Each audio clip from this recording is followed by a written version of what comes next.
going to dance for you.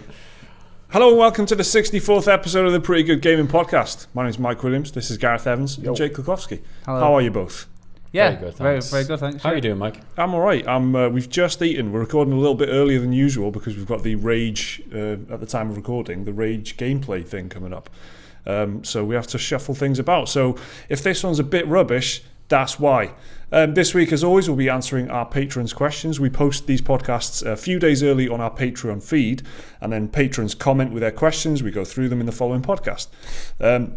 So if you want to ask a question for us, then support us on Patreon for it's $1 a month. You get that early access, and you get to take part in the podcast every week by sending in your questions. Questions like that of Glasgow Graham, who is a regular commenter. Yeah, and from Glasgow. He's come out with the goods this time because this is a chunky question, and I've tried cutting it down.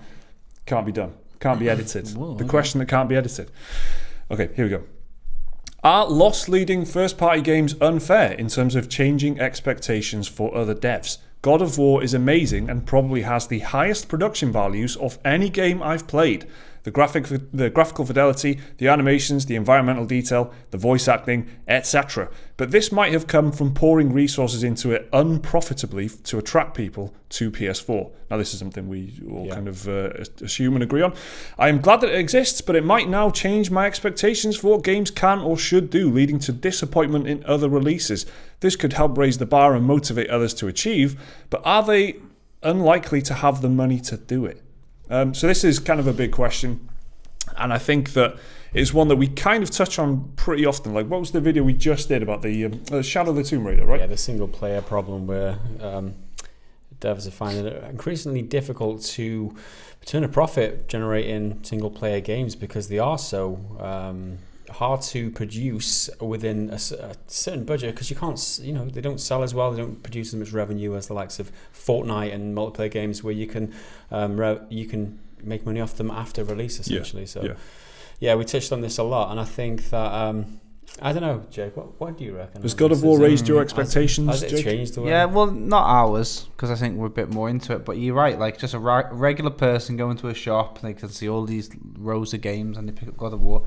They're not thinking about the meta. They're not thinking about, did Santa Monica Studio get a bit of a, extra budget from Sony, and they're on Sony's pay grade. It doesn't matter if the show, because they don't realize that, they're just going to see, I played God of War and that was good. So then when they play, let's say they did play Shadow of the Tomb Raider, they'd be like, well, God of War was well better than this. I think it is a bit damaging in the sense that people's expectation gets raised, and I don't know what could be done about it. Sony don't need to, and they don't want to say stuff like that. It doesn't matter. Why does it matter to the regular consumer what the budget is, and why should they have to say that? They shouldn't, and they won't. But it does psychologically. That's become the benchmark, basically. Like the term "raise the bar." Like it has done that now. God of War is the one to beat for single player. Graphically and soundtrack and all this and all that. Just in a lot of ways, and the ways that Glasgow Graham has listed, that a lot of the essential elements of storytelling they've got really spot on. The casting for the voice acting, for example, is brilliant, and the lines are great, and the dynamic between the two main characters is great and stuff. And you do get these kind of games every once in a while. You look at The Last of Us as another great example of that kind of thing that just sets a bar in a certain way in terms of telling a story and creating characters and creating a world that other games inevitably follow it, and they have, you can see a direct link between The Last of Us and God of War. Would you have seen God of War like this if it wasn't for The Last of Us? Because remember, it's a completely different game to what God of War has been previously. So it does set, and you're totally right, Graham, that it does completely raise the game and sets the bar for others to chase. But when it comes to budget, Sony are just chucking money at these Sony games. Every time, isn't it? Think about when you think of the third-person games that are really popular, apart from The Witcher 3, which is the outlier. But again, the budget of that would have been a lot more carefully managed, I think. That's right. The Witcher is the outlier, and you could say that that's a bit of an anomaly, whether it was luck or skill, or I like to think a bit of both. Rockstar games and stuff as well, they do exist. Yeah, Rockstar games have, garnered this reputation through almost 2 decades of putting out one game and being ambitious. But Sony can pump out Uncharted 4 Last of Us, God of War, Bloodborne to an extent, Uncharted 2, and in the last 3 years, you've had Uncharted 4, Horizon Zero Dawn, and God of War as AAA mainstream blockbuster titles. Yeah. And God of War outsold. Horizon Zero Dawn was a good, well-performing game. God of War smashed that like opening weekend in terms of sales completely, and so they're still on this upward curve. So they're spending the money, but it brings people to PlayStation. Exactly, it's the same with I can only imagine, and I don't know what you guys think of this, but Mario, I was going to say 64 then, Mario Odyssey, and Podcast 64. So I think that's where I've got it, and Breath of the Wild. Okay. Both like amazing games, like best game ever territory for both of them on Metacritic. I wonder if that's a similar thing. Japan and Nintendo specifically don't talk too much about that. How much of a loss they would have made on Odyssey and Breath of the Wild, but I can imagine. Well, Breath of the Wild was the system seller until the Mario Kart. It's okay. There were 4 launch titles, something like that, wasn't there? Yeah, and that was essentially the only one. No disrespect to Bomberman. Yeah. But that was essentially the one game that had people going, I need to play that now. And it's still getting, people are still buying it now with the Switch, right? So I wonder if Nintendo were, again, in a similar situation where I wonder how much they went over the budget on Breath of the Wild. The end result, of course, worked out fantastically for them and for a lot of people that played it.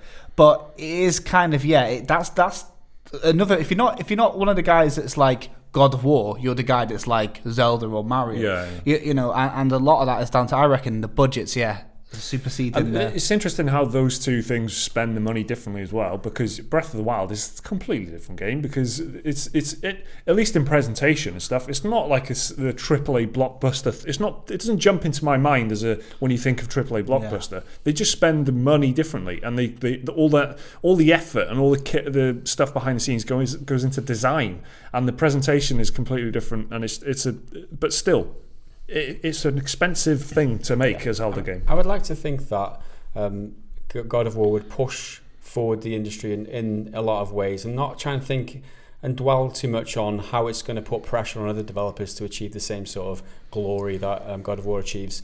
I think we should always champion the fact that the games industry gets pushed in the right direction, that new milestones get set in terms of gameplay, in terms of design, in terms of how it looks, and everything. I think we should do nothing but praise that. And thinking about the business model and how they will take a hit on the finances of this, in order to achieve that greatness. I think there are enough upcoming indie or AA developers in the single player narrative driven game space now, with games like Hellblade coming out recently, and that they're always going to be able to compete. Maybe not on the same scale as in terms of amount of gameplay hours. Like 30-hour game is a huge undertaking for any single player. Unless you're going to sell those, which you can never guarantee these days. Like, there's going to be more and more scope for games like Hellblade, where in the 5-hour brackets, 5 to 10 hour bracket, where you've got middle of the range kind of dev teams working on games like this that can push boundaries or achieve certain benchmarks set by God of War. Maybe not in the whole gamut of different things that God of War achieved, but in some ways, I mean, it can only be a good thing for me. I think. You look at the games you mentioned there. You look at Hellblade. You didn't look at Hellblade and go, well, this is great and everything, but it's not Horizon Zero Dawn. It's not taking me 25 hours. Therefore, it's you didn't think like that. At least I didn't. It's still like a 9 out of 10 game or something for me. And the price is definitely a factor there. The fact that it's cheaper and stuff, but it's just a different game, different experience. And also, money doesn't equal great games. Destiny. I'm a fan of Destiny. I'm a big fan of Destiny. But they infamously had I don't know if it's actually true or whatever came of that, but they infamously had this $500 million budget for Destiny, and it was like Activision talking about how much they're spending on their games, and it was like, you look at where that money went for Destiny. Marketing, great CGI cutscenes, Paul McCartney doing a song, you had Peter Dinklage doing some voiceover work. So they put they just chucked money at this project, Activision, and it didn't turn out to be like a 95 on Metacritic, one of the greatest games ever made. It just was kind of a good game for the people who enjoyed it, ultimately, but it still had this enormous budget. And ultimately, I think God of War, what it does, it shows up the rest of the AAA industry in my eyes. Because like you said, you compare with Destiny, you compare with all the EA's trash offerings that they put out these days. They pour money in the wrong places, right? For me, you need to Focus on your gameplay. You design your games properly. Make sure your games are enjoyable first and foremost, rather than plowing money into the all the things that you mentioned there, Mike. It's completely showed up the industry, the AAA industry for me. Well done, God of War and Santa Monica Studios for doing that. It's it's definitely one. I think that Sony as an entity is really pushing this story that you can make a single player driven game with maybe one expansion, no microtransactions, and still make a ton of money. Or still, you might not. For them, it obviously makes sense. There's probably been a loss leader or whatever. Yeah. It might make money back over couple of years. For sure, do we? We don't know. That's the thing. We do not know, and we don't know there might be an expansion for God of War that might help them claw back some of the money or whatever. But whatever it's going to do is going to bring people over to the PlayStation. People are going to. It's the kind of thing where people who are maybe hesitant and thinking, I think I might get a PS4. Yeah. They're going to do it for God of War. It's that kind of thing. Yeah, so they can work those games. And in the long run, PlayStation and Sony will make more money off sales of other games because people have adopted their platform. So that's how they make the money back. Yeah, that's how they can offer this this game at a loss. And make money elsewhere. So that was a big question. Thank you very much, Glasgow Graham. Really appreciate that. Helping us getting the podcast going. Mr. P Dub 24/7 with the next one. That's a bit more lighthearted. What cheats do you still remember from old games? And how do you feel about cheats not being available in modern days? For me, at the time, it was a way of skipping sections or adding new life to games I had already completed. Yeah. Grand Theft Auto 5 was the last game I've played that had them, they say. So, this is definitely a weird thing that cheats have just gone. Like, if you're under the age of 18, I guess, you probably didn't really experience this because in the age of Nintendo 64 and PS1 and stuff, you just had cheats. You had cheat codes everywhere. Yeah, definitely. Because it was fun. Yeah, especially even before that, I reckon. SNES and that. Absolutely, yeah. Because Sonic the Hedgehog, that's a famous one where you could have level select. Yeah. You couldn't do that unless you had this cheat code. And they were used for all sorts of goofy things like the big head mode. Big head mode. I'll tell you one example because I know ultimately everyone is going to funnel the conversation down to the same way. We're going to say microtransactions took over, right? Mm-hmm. But Total War, right? They've got the Blood and Gore DLC. I read something earlier that Mortal Kombat, when you played it in the arcade, had the blood.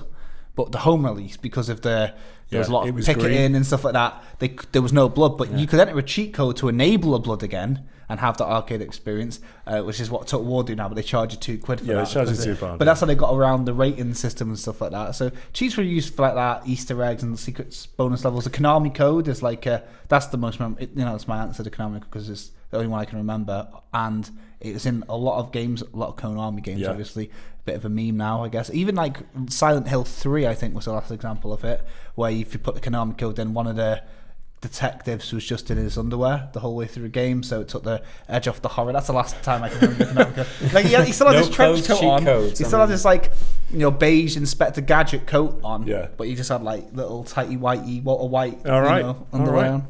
I think they even had menus. I remember Rogue Squadron is my most memorable one from Nintendo 64, but it was on PC as well. But they had a cheat menu, and you could just type in cheats, and there was probably about 20, 25 of these things that you just put in a phrase, and it was you put in Farm Boy or something, you get a bonus, whatever. There's one, and obviously that's a reference to Luke Skywalker. You get one of them was Chicken Walker or something like that, and you got a bonus level where you played as a bonus level. A whole level. The game is a flight thing. Yeah. It's about flying spaceships. But they had a walker. They animated a walker and made a level for a walker. All you did was run around and blow things up. But that's essentially all you did in the main game anyway. Yeah. So they had that in there. And if you didn't know the code, if you didn't go to a cheat website or buy a magazine with a cheat book, you didn't know. Watch it on. I used to watch this TV show. I can't remember what it's called. Game Master or something. Games Master with what's his name? I know who you mean, but I don't know the guy, this Sky at Night guy. And he was like a feature, and it also used to wait for the cheats segment in the show where it give you a 1 minute quick short rapid fire cheats for all the pen games and paper with you. Yeah, that's it. Exactly. Yeah, because there was no rewind at the time, or tape or something. That was cool. But I don't think it's just microtransactions that have killed it. I think there's... Well, we talked about this in the office, right? Yeah, it's achievements and trophies. Achievements and trophies, because even without cheats, they still you don't get achievements if you've played on easy, or if you've played with a certain setting of active or whatever. Skyrim Remastered, I got it, and I was excited. I can put mods on before I knew about all the Creation Club stuff, right? Got it. I couldn't put any mods on because it would take the trophies off, and I was like, but I want them. Yeah. Fuck. You know what I mean? Like, well, and it was really like a graphic mod, not like, unlimited carrying or whatever. It's just changes the way it looks. It's a nicer way to look at it, though, Mike. Although I'm a bit more cynical, you know me. Whenever there's an opportunity to make money and take money off, just commoditizing fun, really, essentially. It's like, if people can have fun or extra fun during the game, like you've completed the game, you want a bit of variety to your gameplay, add in a few cheats, trying out different weapons or whatever, they'll monetize that now, whereas before they offered it for free.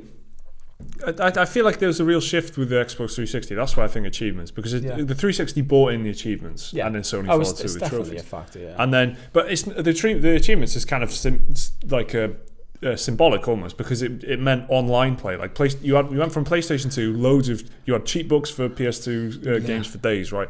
But then the 360 comes out, and all that dies off very quickly.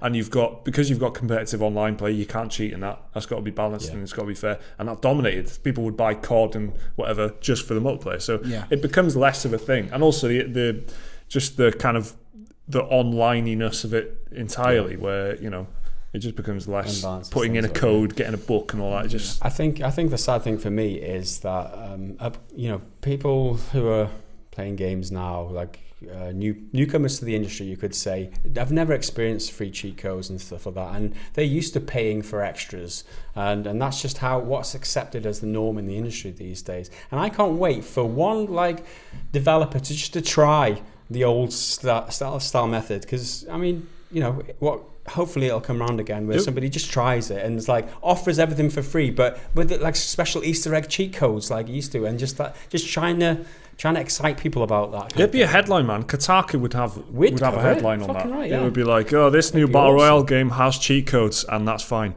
Remember Rosebud from The Sims? Remember that one? What was it? Rosebud. No. No, don't matter. For those that know, at least they're right there. Yeah. That's the most memorable cheat code if you played The Sims. What was it? You can't do that. What was it?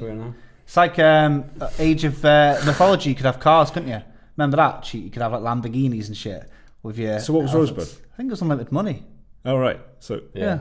That was it. Is that all? Okay, that's pretty standard cheat as well. Citizen Kane reference, but it's just like everyone knew it in the playground. Do you know what I mean? It was, and because The Sims was why was there a Citizen Kane reference? What? Why was there a Citizen Kane reference? I don't know what it is, but because The Sims, I guess, is because it was one of the first really casual, friendly. All the girls in my school played The Sims. I think. Do you know what I mean? They were when it was primary school, and it was boys and girls were separate, and the girls would be like, yes. So what you're saying is you got all the cheat codes and started impressing the girls by. I was like an entrepreneur. No, that's what I mean. They all knew it. That's the thing. It was common knowledge in my school. Rosebud, everyone knew. So that's how to impress the girls at school. Yeah, that's an anecdote for you. Your cheat codes. Thanks for your question, Mr. P-Dub247. Vincent Jones with the next one. He's asking essentially, what games do we like that destroy us? All right. Hey boys, long time viewer, new patron. I recently got XCOM 2 in a Steam sale. For the life of me, I can't conquer it. What games do you play which defeat you again and again, but you keep coming back to with a grin on your face? Well, I mean, it's let me just fucking Bloodborne. That's done. That's why everybody plays those games, right? I guess it's one of the reasons. It's the conquering the challenge. One of the reasons, yeah. XCOM as well. One of them. Don't tell me in the comment section about the lore and shit. I don't care, man. But Dark Souls, Bloodborne, and Neo. Are you talking to me then, or the comments? No, the comment section, because they'll tell me about the lore. Right. That's why I got all those games and play them and enjoy them. XCOM, I agree with. Yeah, it's a pretty tough game. Yeah, for sure. And unless you've played the first XCOM, and I know there are other XCOMs. I know there are old XCOMs. But if you played the first new XCOM and the DLC and stuff, it's definitely can be a tough game depending on your settings as well. Very flexible difficulty modes and stuff like that. I love it though. I love the drama of losing someone. It's just you got to take 5. You got to go out. I need a cup of tea. I've lost him. Girlfriend comes in, asks you, I lost Johnson. Yeah, Johnson's down. It's still fresh right now.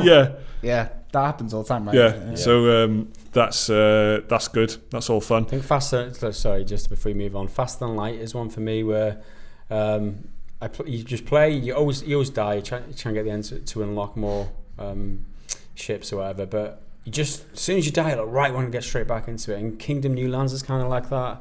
been playing recently, you're dying like shit. I'm not going to play this again. And then 5 minutes later, you're twitching like, I'm going to do this level this time and whatever. Yeah, I'm just a glutton for. There's so many games that do that roguelite thing where it gives you you're supposed to die. That's what the game is. You're supposed to get a certain distance and then give it another go. That's the entire, I had like Super Meat Boy Plus or whatever. That fucking did my head in. Did it though in the end. Took me, but at what cost? Do you know what I mean? Like, it's there. I've done it. I didn't even like get like 100% of the way through the trophies, so I can't even say that. I didn't have that much fun, so I can't say that. I just done it.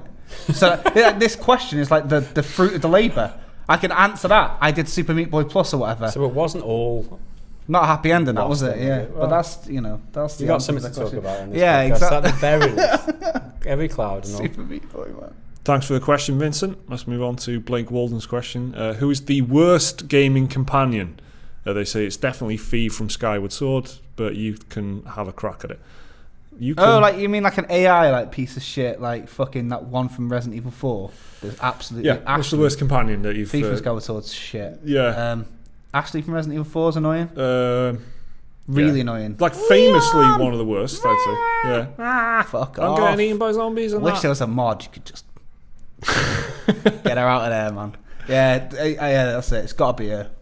I don't know. I think Lydia in Skyrim's annoying. The first one you get, the first companion. I never used companions on any of those, Bethesda games. I know. I don't even like them in Fallout. There's that's one. What I mean. There's one in Fallout. I remember in Fallout 3. There's this mercenary in Megaton who's like, oh man, I'm experienced in that.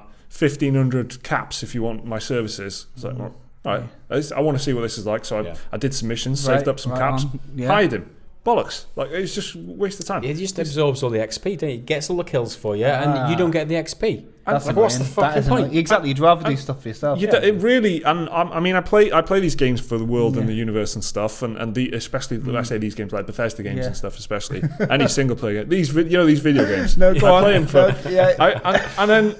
and then so when you've got some knob following you around, it just kind of takes. That's out why I was laughing then, because I was thinking about I play it for like the immersion and stuff like that, and I always remember Fallout. Is it 3 or 4 with Forks the Super Mutant? Do you know what I'm on about? They get a big fuck off with a sledgehammer. I think it's 3, but I don't want to. I think it's 3. I play stealthily, right? And I remember playing stealthily, sneaking around, turn around. He's like right there, behind you, sledgehammer.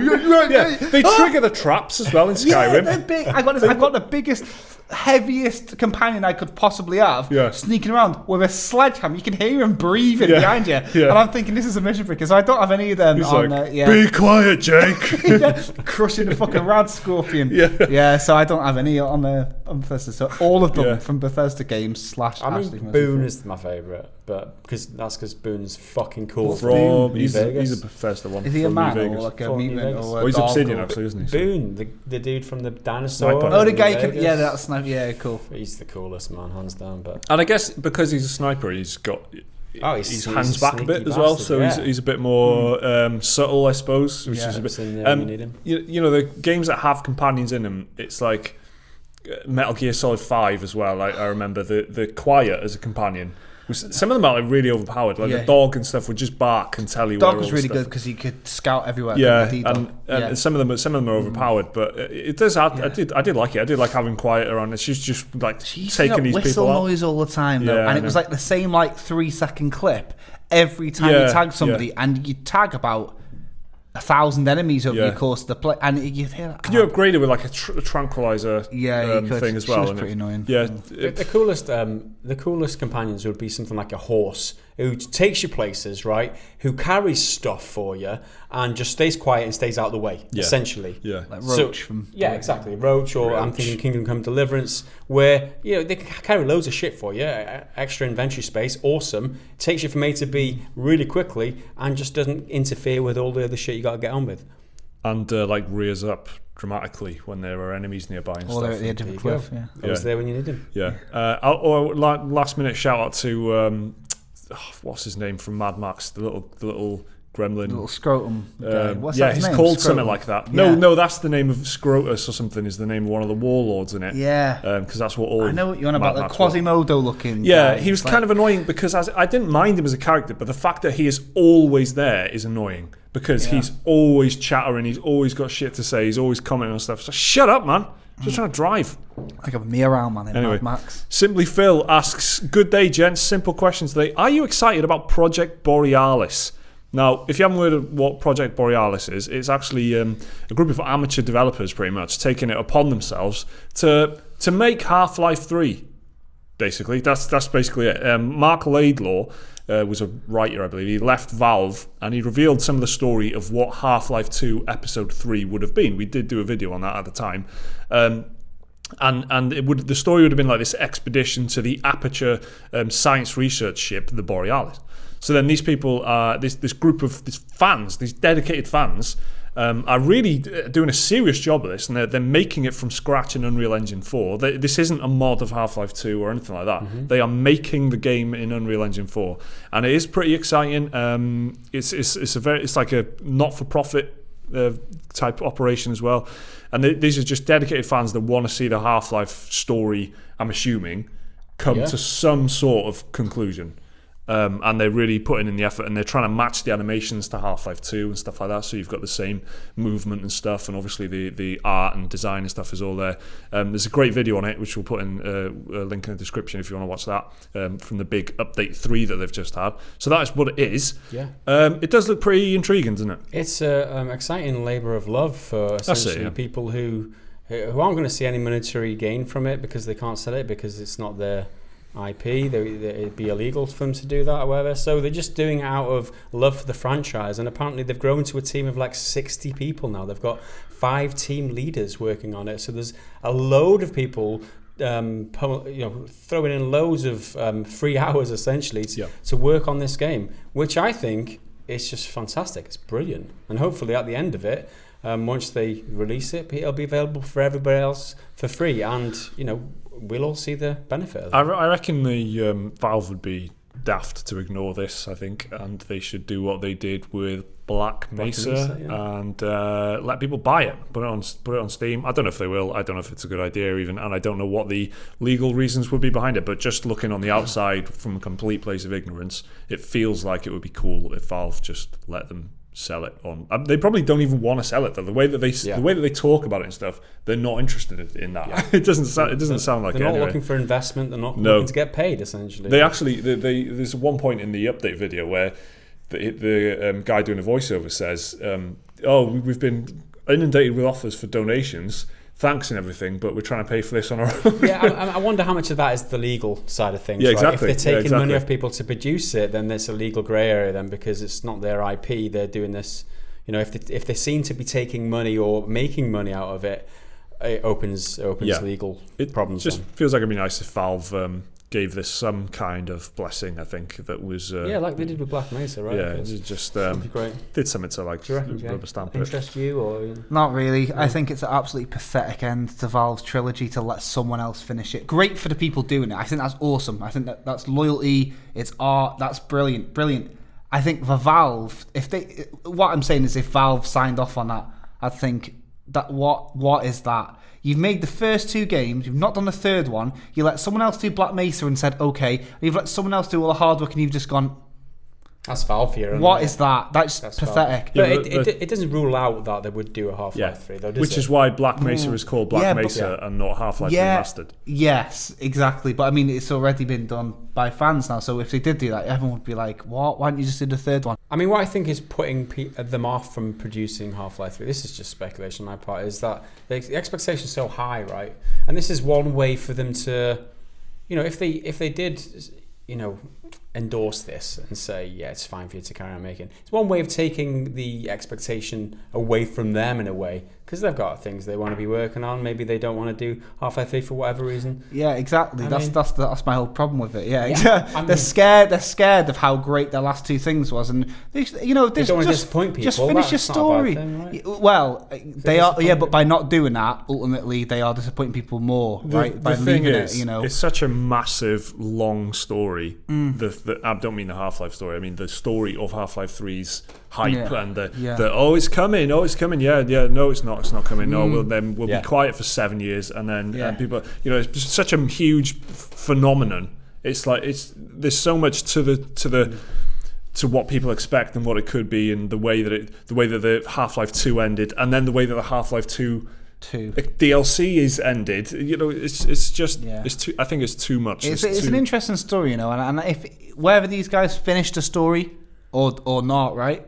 It's going to be very interesting. People will look back on this and it'll be like a big story. Do you know what I mean? Like I can imagine a film or like a documentary about it. At least a documentary. Jason Schreier book. A Jason Schreier book about it. Yeah, exactly. Get Danny O'Dwyer on the no-clip doing it. Yeah, but I think these modders are really doing a good job of like, because I watched the footage and 60 people. They're all like, they're not just like super fans. They're all like talented designers. Oh my god, it's professional. It looks really good. Designers. Yeah, exactly. Yeah, even the editing of the update video is really high quality and stuff, and just the tone of it is spot on. The way that they're packaging it as they advertise positions at the end for people who want jobs, and there's a full comprehensive list of job openings there. That it's a serious operation. I always admire this as a big fan of mods, as a big fan of like the Third Age mod for Total War and stuff. I am one of many people, I think, that find it mind-blowing that there is no Lord of the Rings Total War, but that doesn't matter because a group of people went, well, we'll just do it, and they did it, and you can download it and play it, and it's free and it's great.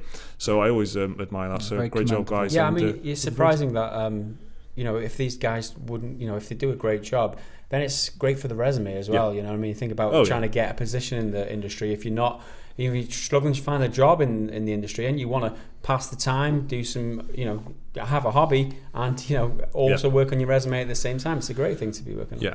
So thanks for the question, Simply Phil. We've got a couple more before Fact of the Week. Dom asks, excellent cast of the pod, chaps. I've been thoroughly enjoying all the content lately. Thank you very much, Dom. Very kind of you to say. Question for you. E3 is only a few weeks away now. Are there any games due to be shown off or coming out in the near future that you're excited about, but also nervous that something could ruin them? Battle Royale finding its way into Red Dead, for example, would worry me immensely. Get it in there, man. I don't think Battle Royale would worry me being Red Dead, because you always know you're going to get a solid single player campaign in any Rockstar game. Whether the multiplayer has Battle Royale or not, it's never going to be the focus for a Rockstar game. Red Dead Redemption, one of my favourite games, one of my top 20 games ever. And I didn't touch the online pretty much. I played it, obviously. But I didn't. I cannot say that I experienced it fully and played it fully. I just jumped in every now and then to see what was going on. So it doesn't bother me as long as the full single player package is good. That's that's same what with I'm GTA 5 as well. I mean, I loved the hell out of that. Game. And hardly ever played the online multiplayer. They've got Battle Royale on that, but it doesn't bother me. Yeah. So there you go. Anything that we're excited about, but could potentially be ruined by something else. Ruined? I don't know. I mean, you got to have faith in. The games that I'm looking forward to. Last of Us Part 2. You got faith in Neil Druckmann and his team there. Faith in Rockstar. The tried and tested. They've done. There's nothing. Microtransactions, isn't it, is the fear. Yeah, I guess. Battlefield, for example, after Battlefront and everything, very eager to see what they're going to do with that in terms of there's going to be loot boxes in it, but what are they going to look like? What's going to be in them? That's true. Yeah, Battlefield is not a game I'm looking forward to loads, but I like out of all the shooters, I do like Battlefield the most. I'm the same as you, exactly. So I think that's the game, and that's the game that I'm looking forward to that will probably suffer from it. It's a game I'll probably pick up. Exactly. Therefore I'm curious to see, and given who it's coming from and what they did last time. I don't think many games get ruined by them if they're done right, like you guys say. Then there's microtransactions and multiplayer in GTA 5 and fucking loads of DLC, but you don't get pop-ups in the single player game telling you about it. Same with Red Dead. You can play that whole game. Lots of people I know don't know that The Last of Us has PvP multiplayer. Yeah, right, do you know what I mean? Because it's so separate, and it's got skin packs and weapon packs, all of that stuff, all of it, all that tasty but it keeps stuff. It so separate that I reckon if Last of Us Red Dead, like you're saying, guys, it'll be so separate that it probably won't ruin anything anyway. And then in the games I'm looking forward to, mostly single player, Ghost of Tsushima.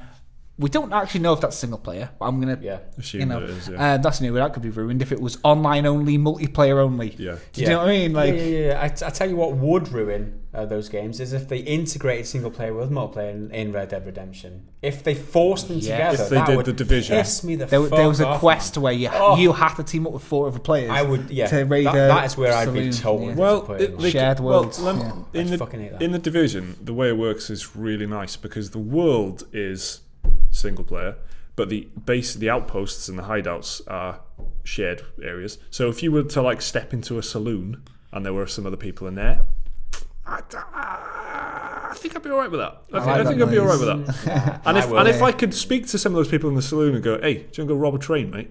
And they went, "Yeah, all right." But as long as no one bumped into me on the way and just shot me in the arse while I was trying to rob it. Yeah.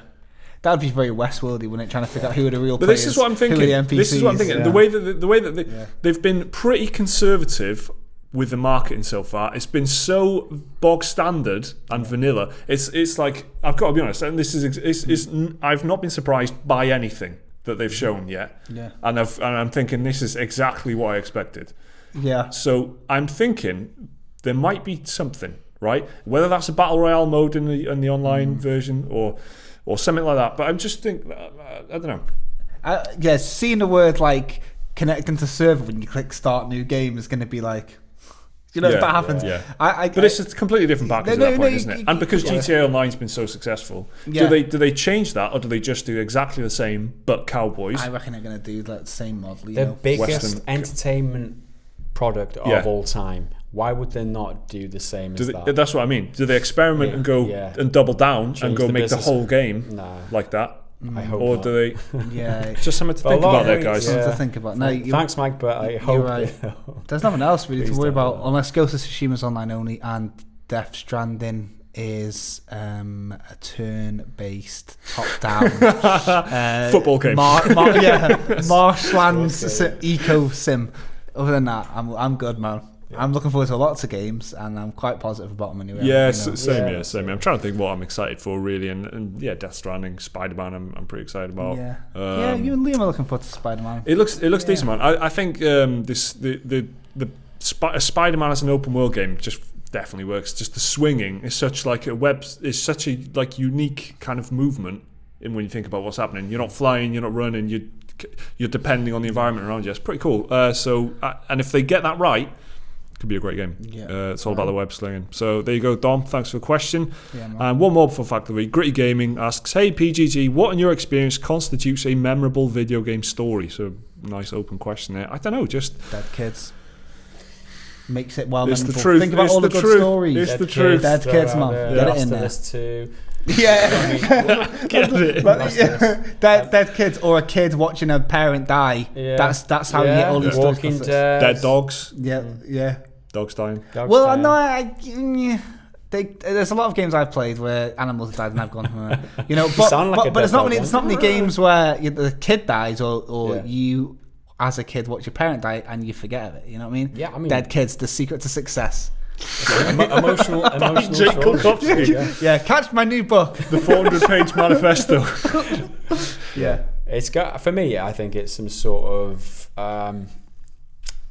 of personal journey where a character development, the person that you start the game as is different from the person that you end, whether it is because your child's died or you've gone through emotional turmoil or whatever. Some sort of like some sort of distance traveled as a person rather than like for me, physical space. It's all about ambiguity, man. I need to think ending what the fuck was that about? That's what I need to what I want to think, right? Bloodborne all the way through, Last of Us right at the end, beautiful.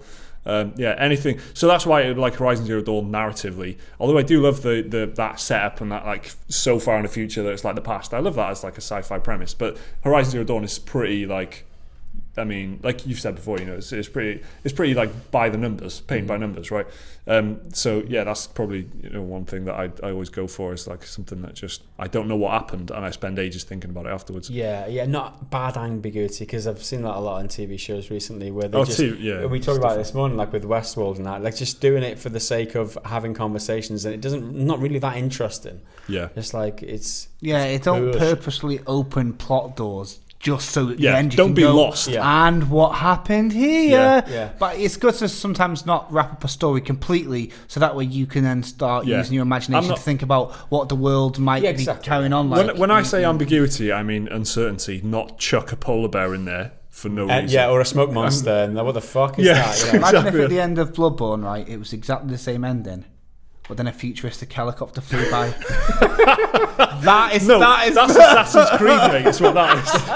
That's that though, isn't it? And maybe it was in the future.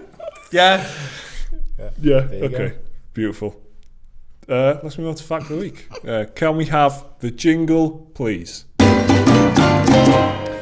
So, this is in fact the 64th episode of the podcast, and to mark that particularly significant gaming number, here is a fact of the week that celebrates the birth of 64-bit console gaming, the real granddaddy of 64-bit gaming, you might say, marketed on the strength of its 64-bit architecture, and, responsible for some of our sweetest gaming memories from the 90s, the Atari Jaguar. The Atari Jaguar released in 1993 and marketed itself as the first 64-bit console.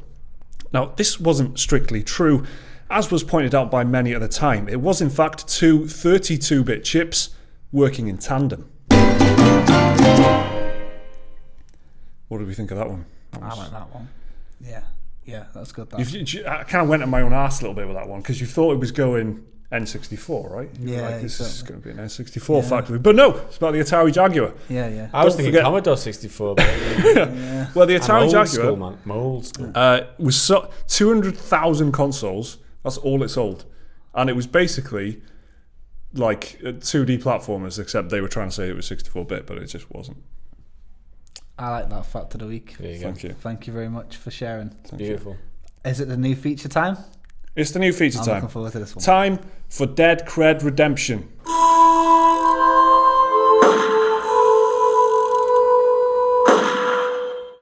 That hopefully Mike Abbott would have just put like the little Yeah, that was thing in that would there. have built the atmosphere a lot. There you go.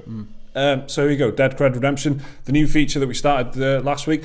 Genuinely been inundated with confessions. A pretty amazing response, I've got to say. I've really enjoyed reading them. It's quite difficult to keep them to myself as well, because my gut instinct is I need to tell everyone in the office about this, but I can't, because I've got to save it for the podcast. Yeah, So- because sadly I did that with the first one, ruined it for everybody. Which was great. It was a great It confession. was a really to good one, open and I things couldn't up give it to with. myself, and so I knew the first one going in. So Yeah. now I'm really looking. Now you forward don't to know it. what the Yeah, I'm confessions like, are, yeah. and the quality of confession has been very high. So the premise of this, if you missed last week's, is these it's just anonymous confessions. Good, this okay, one. so just if you've got a confession about anything gaming related, something you've done, something embarrassing, something bad, did you betray your teammates, anything like that you want to get off your chest, you want your dead cred to be redeemed. Email us in, gaming@goliath-media.com. The link will be on your screens right now. The address will be on the screens right now. Just send us an email. Try and keep it pretty short, but we'll read your confession out. But like I said, there's a lot of confessions out there. There's a lot to get through, so you might be waiting a few weeks before we get to yours. So here we go. Here's this week's Dead Cred Redemption confession. It's gonna be good, this one. Anonymous. I bought Demon Souls because a friend convinced me to do so. He had told me it was really hard, but I was okay with that. When I met the NPC that levels you up, her dialogue reads, "Would you like to touch the darkness within?" I decided that I was role-playing as a good character, so I thought, no, I'm okay. Maybe I'll do that next playthrough. I didn't realise that was how you level up. I played about 30 hours of this game at level 1 before my friend told me how to level up. That is badass. 30 hours at level 1. Of the grandfather Soulsborne experience. Unless it was like the first 2 hours for 30 hours. yeah. Never touch the The darkness within. No, I'll be a good guy. Yeah. That's the problem with these games being role-playing. obtuse. They don't say, "Do you want to level up?" It's just, "Do you want to touch the darkness?" Yeah, even Nah, brackets mate, I'm a saying good- level up would have been helpful. I'm a good character. I'm not touching your darkness. Nice guys finish last. the ultimate story, innit? That. Yeah. That is it. So there you go. That's this week's confession. You are absolved, redeemed. I would say if anyone offers you to, what's the penance here? What's the Hail Mary for this one? Try and embrace a more negative outlook on life in your role playing Embrace choices. your dark side. Yeah, exactly. This is what we need to do. Next game he plays, role play or she, go full negative. No. Well, look, go morally ambiguous, because if you get offered something positive or negative, Oh yeah, it could there's happen again. absolutely no Could happen danger. again. There's absolutely no danger either way, because you can do Yeah. bad things and good things, and you'll be, Go morally ambiguous. Go on, chaotic neutral. So there you go. Thank you very much for sending that in. That was Dead Cred Redemption. Remember to email in gaming@goliath-media.com if you've got a confession that you want to share. Does the music happen again? I don't know. Maybe. I don't know. We'll see. This is... We'll We'll have to just see when it comes out, I guess. So, I can't really pronounce this one. Ewenner says, "Hi guys, what's your take on leveling up in video games?" Right. Do it, innit? Do it. Don't turn down the opportunity. Yeah. Are there any games you think do this particularly well or poorly? I was also wondering about turning the whole powering up on its head and having a game character get progressively weaker as the game progresses. I don't know if there are any notable games that do this. Are you a Reset Era admin? Because that's exactly the sort of... No, right, this is a good question. It's a great question. So, and they also point out that it could be an interesting challenge. Yeah, no doubt. That could be... Imagine starting a game off. You do get that thing, that PS2-ish type thing of having all the powers to begin with. What game were we playing? You lose it after the first level. When it happens... Yeah, Destiny, yeah. Yeah, Gaz doing the Destiny thing yeah. You know, and you start... You lose your light. Yeah, It's just like benchmarking like Fallout games or Bethesda or like RPG games where you lose your memory or whatever, or you get stripped. That's it. You're like a king and got stripped down to... Yeah, you're the most powerful, and then you meet a god or someone who touches your soul, and then well, a game where you is this Peter Molyneux? A game where you get progressively weaker. Yeah, Peter, if it is, you love your work. But a game, like maybe where you're like, the game Vampire coming out. Yeah. That's got a level up system. Yeah. That could work like as you're getting weaker and weaker and weaker and weaker because you're a morally good vampire. It would be interesting if it was like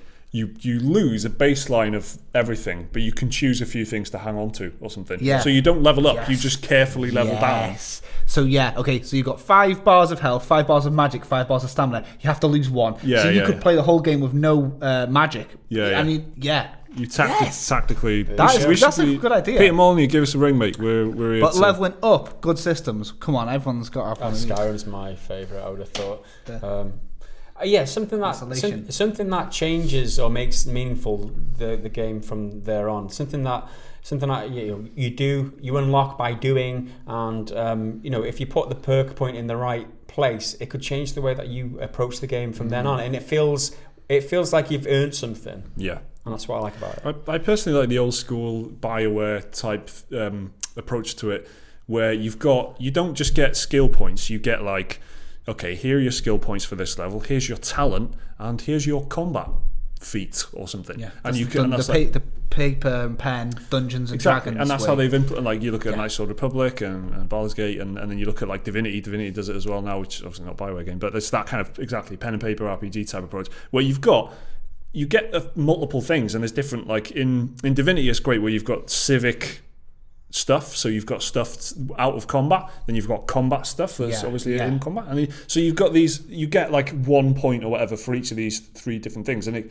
it's like it feels pretty cool to like just have a selection rather than just putting 1 point in one place. You get 3 points to put in 3 different places, and it's quite cool, and they rotate as well, so there might be like 4 different categories, but you only get 3 of them per level, and they kind of alternate or something. I like that. I like that approach where you've got it feels like more of a process rather than just I'll have that. Both what you guys said would be my answer. Right, so like Divinity Original Sin, for example, playing that tonight, I'm already looking forward to where I'm going to put my next perk because I've already been thinking about it today.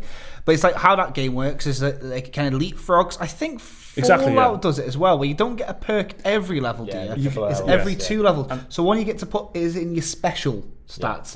And it's same with Divinity, right? And Skyrim has got this thing where you can either go deeper into one branch, if you like, the constellation, or you can just open a new one, and you don't have to stick to one.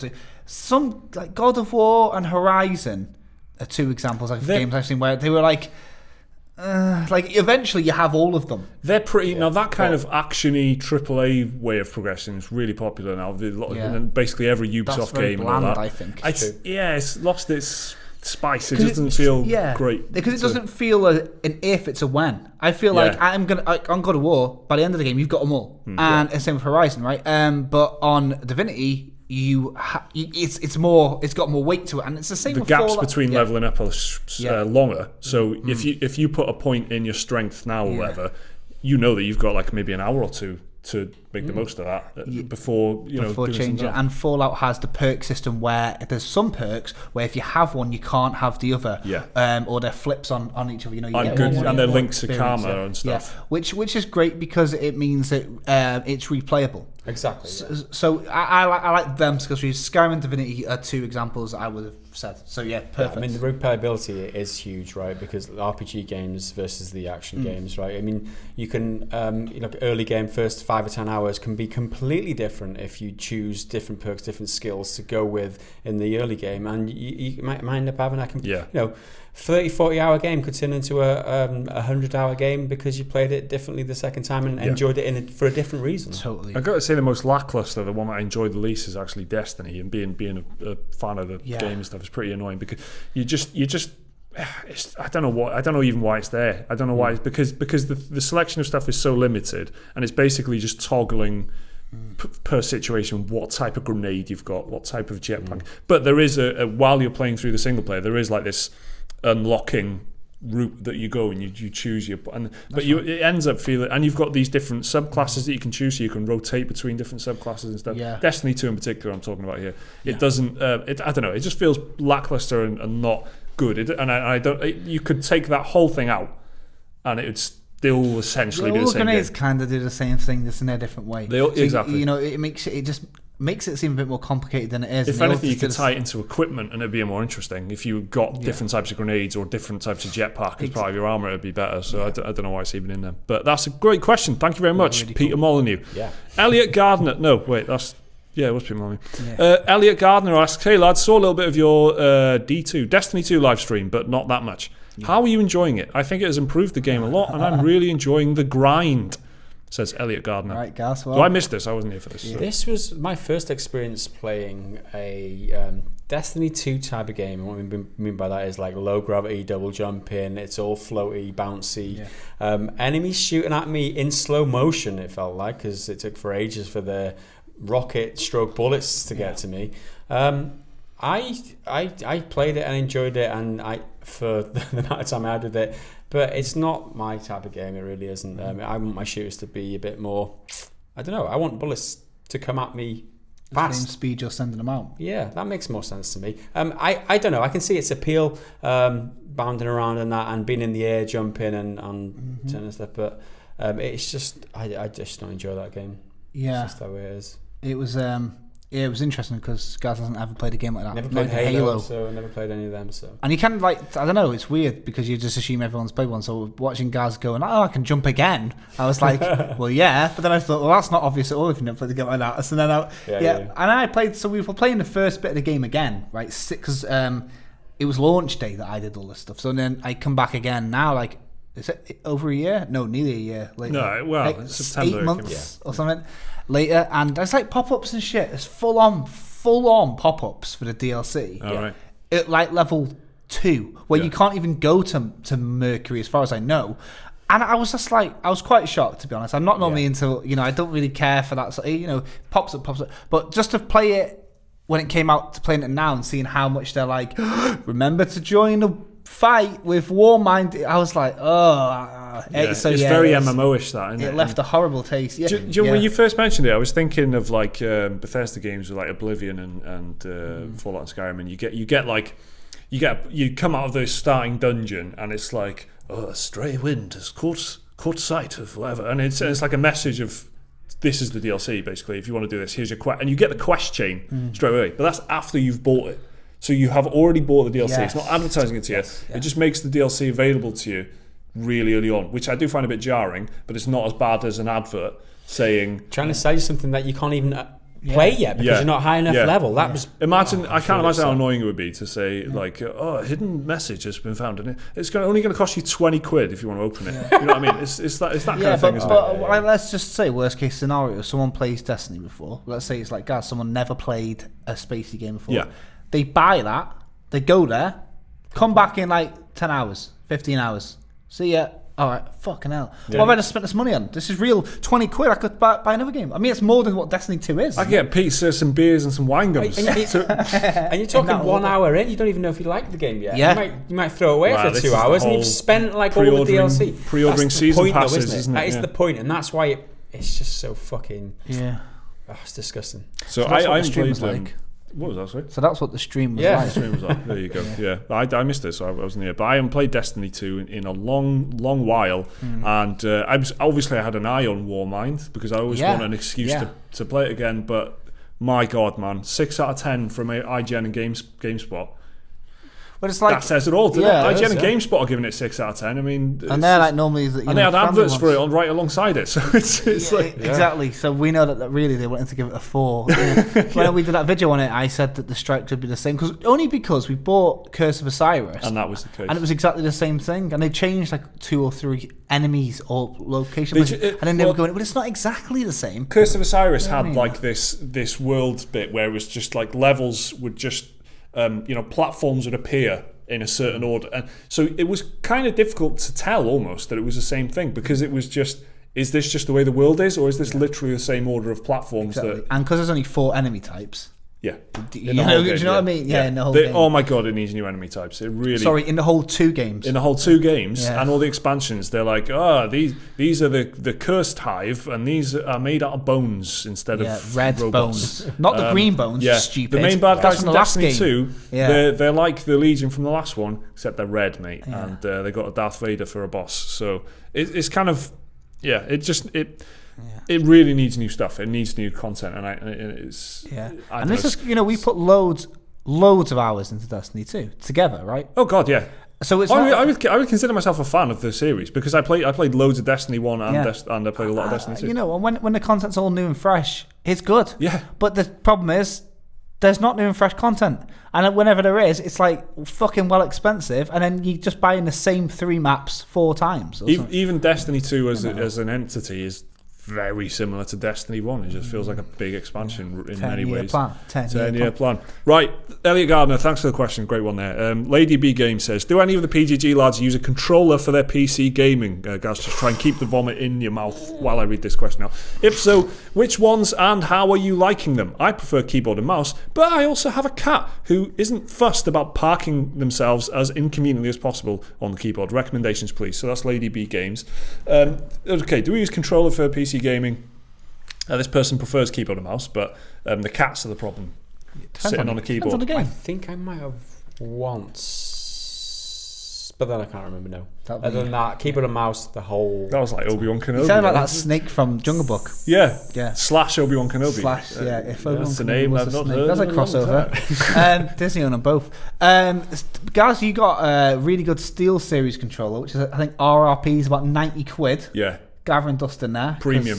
Why? Yeah, exactly. It's fucking heavy. Yeah. It's a bludgeoner. But Gaz, you take a Logitech. You take a Logitech mouse and keyboard over that, wouldn't you? You go to PC Gamer, PC World, and say, "Give me your cheapest mouse and keyboard, please. I've got a 90 quid controller there, and it's just not as good." Which I didn't pay for, by the way. I got it bundled in with the PC I bought. That's it, so just put that out there. I wouldn't buy a controller. That feels Who nice. Who buys a fucking controller, man? That feels really nice. It's pretty solid, isn't it? It's good controller. I've used a controller for 2 games, Cuphead and. What, on the PC? On the PC, yeah. Oh, really? Cuphead and Hollow Knight. They're the only 2 games I've ever played. I've got a long list. Any third-person action open world game. Go on. Brothers of Tale of Two Sons. Yeah, exactly. That's mandatory. It's the only reason. Yeah. Oh yeah. Of course, it's designed for with a controller, right? It's really unique in that way. It's just it's absolutely baffling that a lot of games don't do the same thing in terms of making use of a controller. But yeah, Brothers, Hellblade. Mad Max, that kind of open world type game like that. Well, I can see Force why. Unleashed and those types of games. Third-person action game, I can see why for sure. Yeah. And Arkham, the entire Arkham series I played on PC with a controller. I will buy a game because obviously everything runs better on a PC, really. But for me, I buy based on the peripheral. Like if a game looks like a bit more of a controller game, I'll buy it on the PS4 rather than the PC every time. If it's a third person. In fact, most first-person shooters I play on a console as well.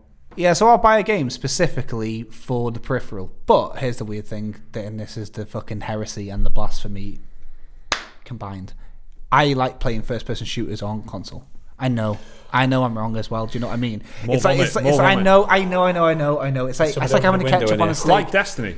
What? Like Destiny. Like Destiny. Like Battlefield 1. Do you know what I mean? Like I just do. But I've played them on PC a lot more responsive. But I prefer it, right? But that's the thing. So the reason I haven't played many is because I'll just adjust. Well, I won't adjust because I'll purchase for that. Apart from Hollow Knight, which I think we're giving it, and what was the one I just said?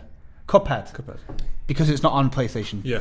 And that's it really. I just use PC for I'm not sure you disclosed that when you applied for a job. That you prefer first-person shooters on a console. I do get what you mean, because when you play mouse and keyboard, it's a lot more like lean forward and intense, and you're like. I don't like that. I don't want that in a multiplayer game. I don't normally. Yeah. I don't care enough about multiplayer games to do it. But Battlefield, I like the Battlefield scenario. I don't play it because of the competitiveness. I play it because it makes you feel like you're on a battlefield. You know what? That's exactly it. Yeah, this is the thing. I play on a controller because I can hunt for it and I can. But when I'm on a PC, I've got the perfect thing to put a cup of tea on: a desk. So I want to play a game I can have a cup of tea with and just click. Like Total War, proper PC game. I can't be like that if I'm like going, Yeah, I mean, you die every so often. Well, I don't let my tea go cold. I am perfect. I'm a fucking expert tea drinker, dude. I don't know, man. It's just... I die sometimes. The last game I played, if you can even call a shooter, is Battlegrounds first person on a PC. You know what I mean? Like, and to be honest, I'd probably be better at that on a controller. So I don't know, but that's why I've not played that many. But some games I heard are almost unplayable. Dark Souls apparently almost unplayable on a PC and keyboard. Well, keyboard and mouse. Witcher as well. Unplayable. I mean, it's each their own. I prefer the freedom of movement you get with being able to spin the camera really quickly and not have to wait for the. Well, no doubt. When I say unplayable, I think this is because it was a shit port. You know what I mean? Not the third person. I get and it's each to their own. I just don't find as much freedom in my thumbs doing this as like pressing a button and being able to like move. And key bindings, you can just set. You can have. I'm just at one with my big keyboard and mouse. Yeah, exactly. I've been doing it for 30 years, guys. 30 fucking years. Phantom Limb, man. So it's a long both time. work. I feel like that's something that programmers would say or something. Maybe ultimately you'd I'm at one on my keyboard. It's an extension of myself. Yeah. So there you go. That's Lady B Games. Oh yeah, ask for recommendations for a controller. You could just Xbox 360, mate. It'll cost you about 10-15 quid. Just get a 360 controller. Perfect controller for. So you might have SteelSeries one if you want. Yeah. Signed. RRP 90 quid, man. Yeah. Thank you very much, Lady B Games. Totally Not a Cop asks, I work full-time and go to school part-time, and I have little to almost no time for gaming anymore. How do you guys manage your work life, family, or free time to have time for gaming? P.S. Love what you guys are doing. Keep up the great work. Thank you very much, Totally Not a Cop. Sorry to hear that the cop shifts are having an impact on your gaming habits. We do get not asked a cop. This guy is not a cop. Yeah, but who would... Do you know what I mean? We'll talk about this later. He's declared he's not a cop. So.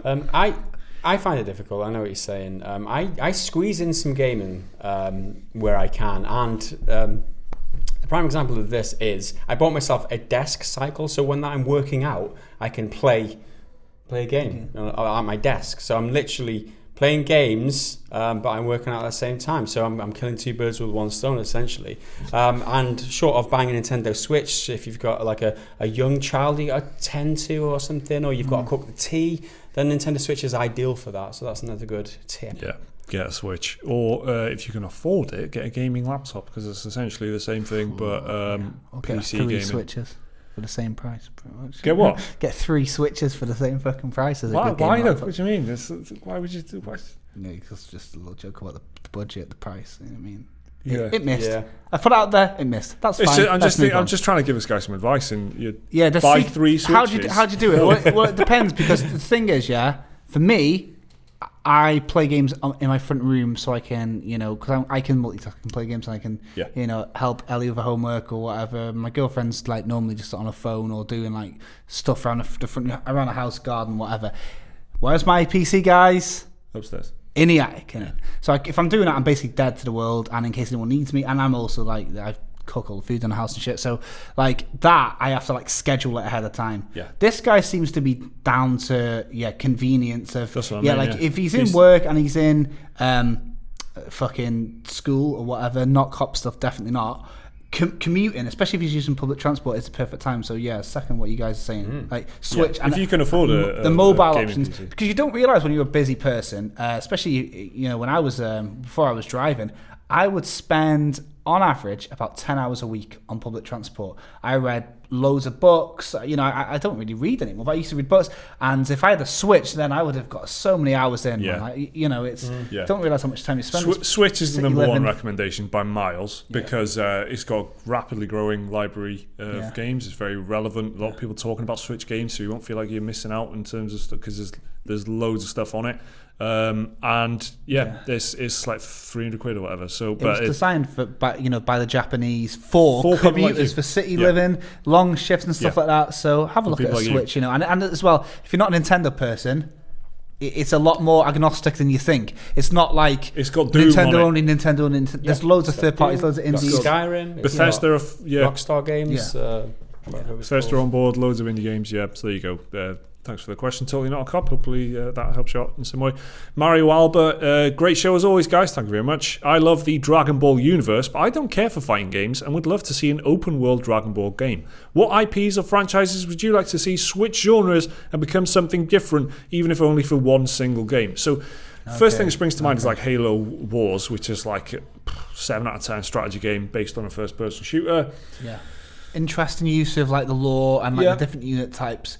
Because they were like fairly varied, so I thought that was a pretty cool spin on it. Yeah, definitely. Like, whether it like worked for them, like monetarily, I mean, like I don't know how it profit or loss, but played through the first one twice, so I enjoyed it. I don't know. What about you guys? Any any IPs that are currently dominating one genre? Like, do you want to see a battle royale, PlayerUnknown's Battlegrounds, kart racer? Kart racer. I mean, on the topic of PUBG. It might make a good single player. I mean, the mechanics of the game are good, right? Yeah. Like an armor type thing, but apocalyptic. Yeah, exactly. Because armor's a bit too like complex, and it's but open world, third person simulator style shooting where you're peeking around corners and stuff. Yeah, I like that. I like that idea. Just take away the battle royale from PUBG, and I might get interested in it again. Give it some sort of story. Yeah, maybe even an RPG type of thing. So, like Mountain Blade, that Mountain Blade kind of rip off with guns. What was it called? Freeman Guerrilla Warfare, right? Yeah. That kind of looked a bit like PUBG. If it was that kind of game, Mountain Guns. Yeah. Yeah. I don't know. You could do. I know. I'm doing it. No, I'm not doing it. Do it, Jake. Say it. Oh, come on. Do it. All right, okay, ready. Don't fucking talk about this. CRPG set in the Dark Souls universe. Thank you very much. Good night. Do you know what I mean? I'd like to see that. Every game would be better if it was a CRPG. Dark Souls. How do you manage Dark Souls difficulty, one-on-one boss fight with like turn-based or pause? Wait till we get a little bit further and have Divinity Original Sin 2 campaign, and all the answers will be there.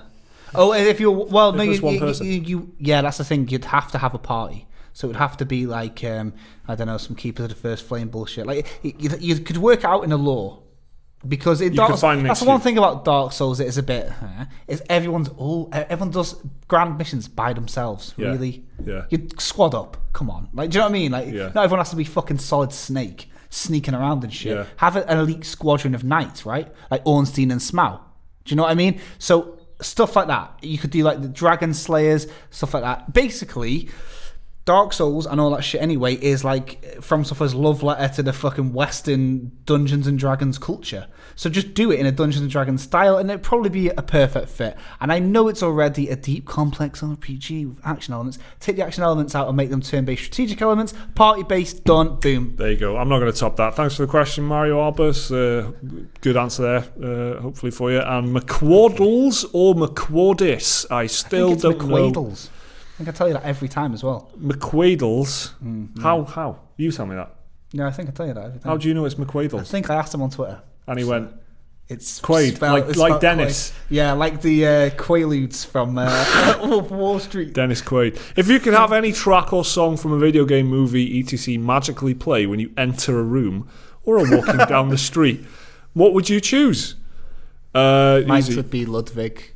I'm picking for you. That's what you're picking. Ludwig. Like, fuck.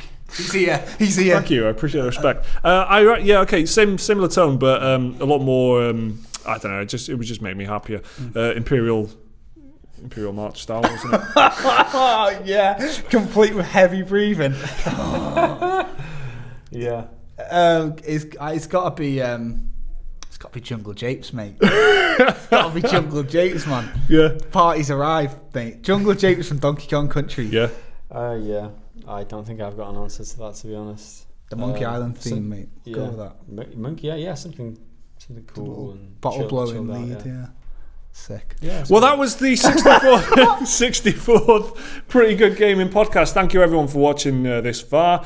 It's been another great edition. As far as I'm concerned, wasn't as bad as I was afraid it could be, because we recorded it earlier and straight after lunch. But luckily, I had a coffee. So there you go. Thank you, everyone, again for watching. Remember, if you want us to take a look at your confessions for Dead Cred Redemption, the address is gaming@goliath-media.com. And if you are a Patreon and you support us and you don't realise, well, you can actually ask us questions and just find this podcast on our Patreon feed. Reply to that with any question you want. There's, gaming related, ideally, and we'll have a chat about that next week. And it's you guys that help us put this podcast together every week. We literally could not do it if you didn't ask us questions every week. So thanks again for everyone for taking part. I've been Mike Williams. That's Jake Kulkowski. Bye. See you next time. See you next time. They comfort me because I know I'll kill my enemies when they come. Surely goodness and mercy will follow me.